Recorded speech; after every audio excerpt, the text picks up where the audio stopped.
तर गणरायाचं आगमन तोंडावरती आलेलं आहे। नाशिक बाजारामध्ये मात्र गणेश मूर्तींचे दर हे वधारलेत। पीओपी मूर्तीचे दर 15 ते 20% वाढलेत।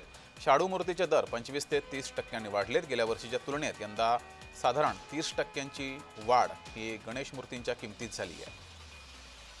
पीओपी गणेश मूर्ती तयार करण्यासाठी उशिराने परवानगी मिळाल्याने दर वाढल्याची माहिती व्यापाऱ्यांनी दिली आहे। मूर्तीचं उत्पादन कमी आणि मागणी अधिक असल्याने यावर्षी मूर्तींची कमतरता भासण्याची शक्यता आहे। या संदर्भात नाशिकच्या बाजारातून अधिक माहिती देत आहेत आमचे प्रतिनिधी किरण गोटू।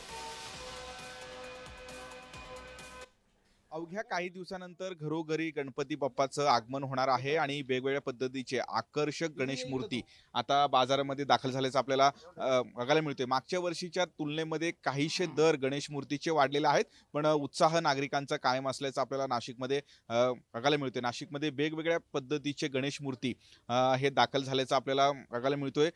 इथे पीओपीचे हे गणेश मूर्ती आहेत आणि शाडू मातीची सुद्धा गणेश मूर्ती आहेत।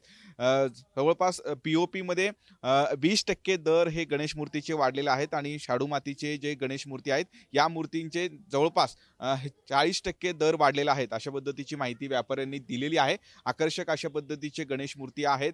वेगवेगळ्या पोशाखामध्ये गणेश मूर्ती ज्या आहेत हे नाशिकमध्ये दाखल झालेल्या आहेत। दर जे आहेत पीओपी गणेश मूर्तीचे 20% वाढलेले आहेत आणि शाडू मातीचे जे गणेश मूर्ती आहेत खरं तर त्याही मूर्तींचे दर हे वाढलेले आहेत, अशा पद्धतीची माहिती आहे। पण लोकांचा चांगला प्रतिसाद आहे। इथे बघू शकतो की अशा पद्धतीचे वेगवेगळे पोशाखामध्ये गणेश मूर्ती हे तयार केलेले आहेत आणि बाजारामध्ये दाखल झालेले आहेत।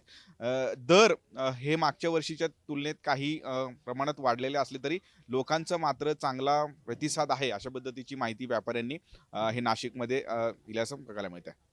किरण गोटूर, जय महाराष्ट्र न्यूज, नाशिक।